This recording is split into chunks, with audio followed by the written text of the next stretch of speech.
Good evening friends. Rajdeep Agade YouTube channel पर आप सभी का स्वागत है।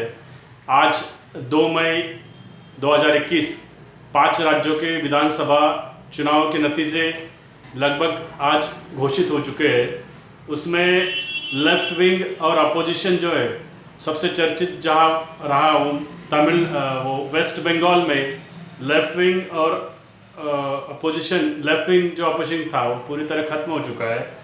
वहाँ पे 22 साल की शुरुआती दौर में जो कांग्रेस की सत्ता रही और 34 साल की जो कम्युनिस्टों की सत्ता रही वो आज पूरी तरह खत्म हो चुकी है और उसकी जगह भारतीय जनता पार्टी 77 सीट्स लेके अपोजिशन में रिप्लेस हो चुकी है, बैठ चुके हैं।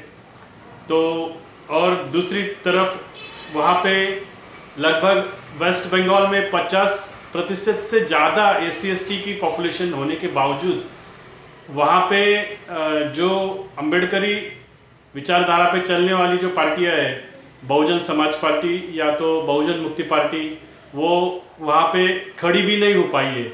इस दिशा में वहाँ पे SC/ST के लोगों को सोचने की बहुत बड़ी ज़रूरत आ पड़ी है।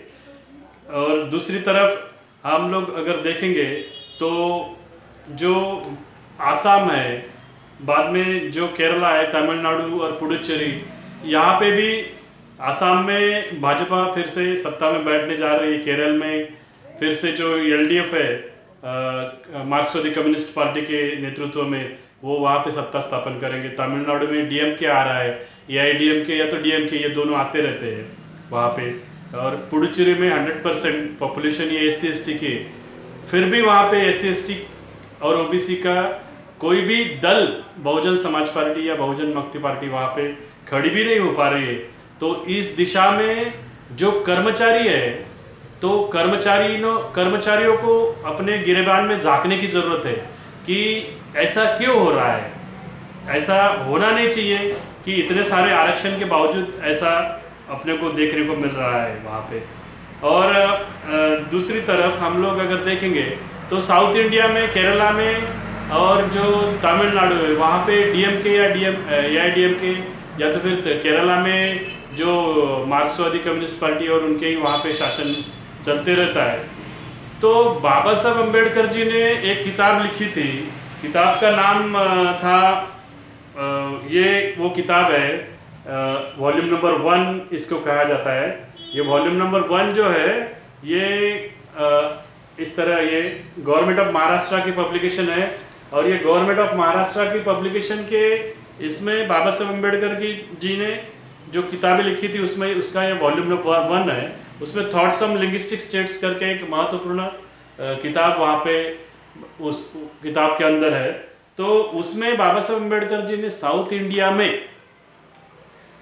नेशनल पोलराइजेशन के दृष्टिकोण से और नेशनल लेवल पर SC/ST OBC के पोलराइजेशन के दृष्टि से वहाँ पर नई दिल्ली जैसे एक उपराजधानी का शहर होना चाहिए, उपराजधानी वहाँ पे नेशनल लेवल की होनी चाहिए, ऐसा उन्होंने कहा था, जिसकी आज सख्त महसूस हो रही है। क्योंकि वहाँ पे 60-70 सालों से जोर लगाने के बावजूद साउथ इंडिया में कांग्रेस, भारतीय जनता पार्टी या तो अभी जो बहुजन समाज पार्टी या तो बहुजन मुक्ति पार्टी वहाँ पे खड़े नहीं हो पा रहे। ये जो प्रॉब्लम हो चुकी है, ये प्रॉब्लम के अंडरस्टैंडिंग के हिसाब से बाबा साहेब अम्बेडकर जी ने वहाँ पे इनको, उन्होंने वैसे सोचा ही होगा ज़रूर कि ऐसे आने वाले समय में हो सकता है, इसलिए वहाँ पे उन्होंने नेशनल लेवल की एक उपराजधानी वहाँ पे हो, ऐसा उन्होंने वहाँ पे कहा था, जिसके बारे में 70 साल में दिल्ली की कोई भी सरकार ने उसके ऊपर ध्यान नहीं दिया है। ये भी हम लोग को आज की इस चर्चा में हम लोग को देखने को मिलता है। दूसरी तरफ अगर हम लोग जाएंगे तो जो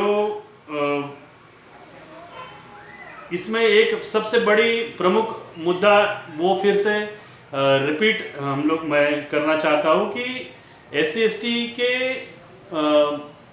इन पहले जो 4 राज्य हैं, तमिलनाडु, वेस्ट बंगाल और केरला, असम, यहाँ पे 50% के लगभग इनकी संख्या है और OBCओं की भी वहाँ पे बहुत बड़ी संख्या है। तो इतने बड़ी संख्या होने के बाद में वहाँ पे उतना नौकरियों में आरक्षण रहता है, विद्यार्थियों को वहाँ पे एजुकेशन में आरक्षण रहता है, सभी प्रकार का सभी क्षेत्रों में आरक्षण रहता है। बावजूद इसके वहाँ पे उनकी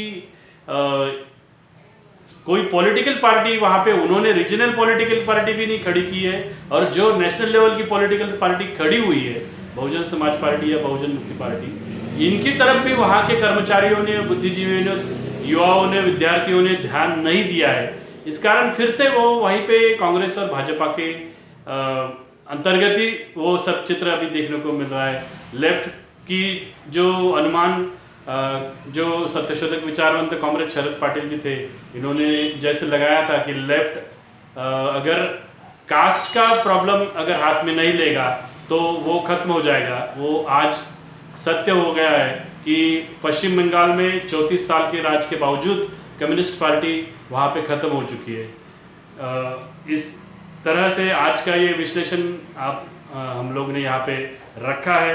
आपको हमारा ये विश्लेषण कैसा लगा, इसको लाइक करिए, तो ही हम लोग को समझेगा कि हम लोग ये जो विश्लेषण कर रहे हैं ये आपको लाइक करेंगे तो हमको भी समझेगा कि इसको लाइक किया जा रहा है। आपको अगर कुछ कमेंट करना है तो कमेंट बॉक्स में कमेंट करिए और शेयर करिए, सब्सक्राइब करिए।